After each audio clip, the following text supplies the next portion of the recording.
वाल्मीकि रामायण के अनुसार ताड़का जन्म से राक्षसी नहीं थी, वह एक यक्ष की पुत्री थी, अर्थात बहुत सुंदर यक्षिणी थी। और लक्ष्मण जी ने शूर्पणखा से पहले ताड़का के भी नाक कान काटे थे। आइए अब पूरा वृतांत सुनाते हैं। एक बार की बात है, सुकेतु नाम का एक बहुत शक्तिशाली यक्ष था, लेकिन वह बहुत परेशान था क्योंकि उसके कोई संतान नहीं थी। इसलिए उसने ब्रह्मा जी की कई वर्षों तक तपस्या की। उसकी तपस्या से ब्रह्मा जी प्रसन्न हो गए। ब्रह्मा जी ने कहा, हे सुकेतु, तुमने मेरी बहुत कठिन तपस्या की है, मैं तुम्हारी तपस्या से प्रसन्न हुआ। बोलो क्या चाहिए, तुम कोई वर मांग लो। तो सुकेतु जिस बात से दुखी था, अर्थात वह निसंतान था, इसलिए उसने वही मांगा। उसने ब्रह्मा जी के सामने एक पुत्र की कामना की। ब्रह्मा जी ने उसे पुत्र देने से तो मना कर दिया, लेकिन पुत्र के स्थान पर एक बहुत ही सुंदर कन्या का वरदान दिया।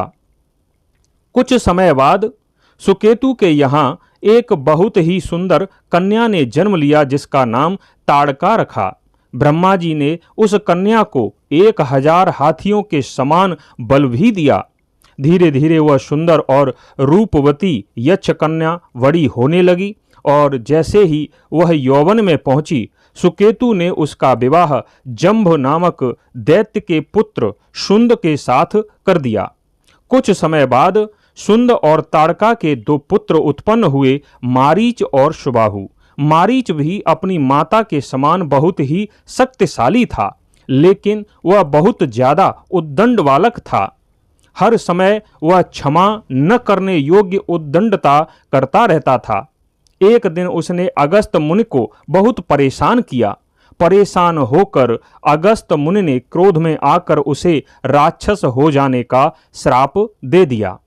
जब यह बात मारीच के पिता अर्थात ताड़का के पति शुंद को पता चली कि अगस्त मुनि ने मारीच को राक्षस हो जाने का श्राप दे दिया है, तो वह अगस्त मुनि पर अत्यंत ही क्रोधित होने लगा और उन्हें मारने के लिए उनके आश्रम दौड़ा।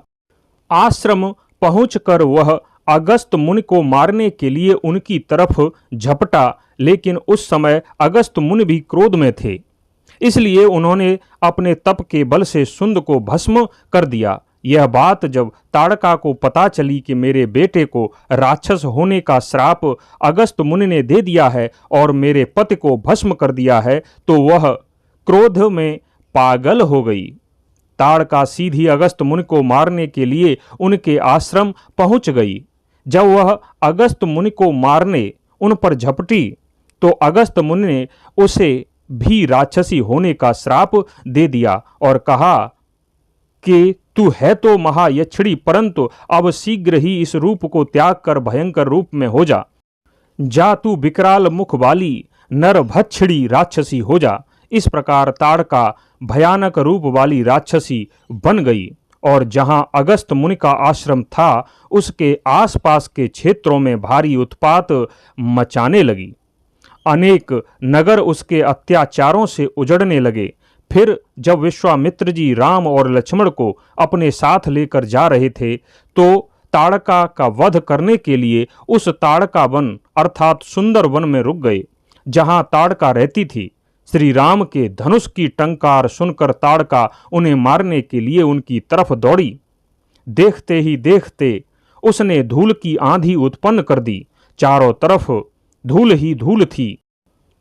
2 घड़ी तक वातावरण में धूल उड़ती रही।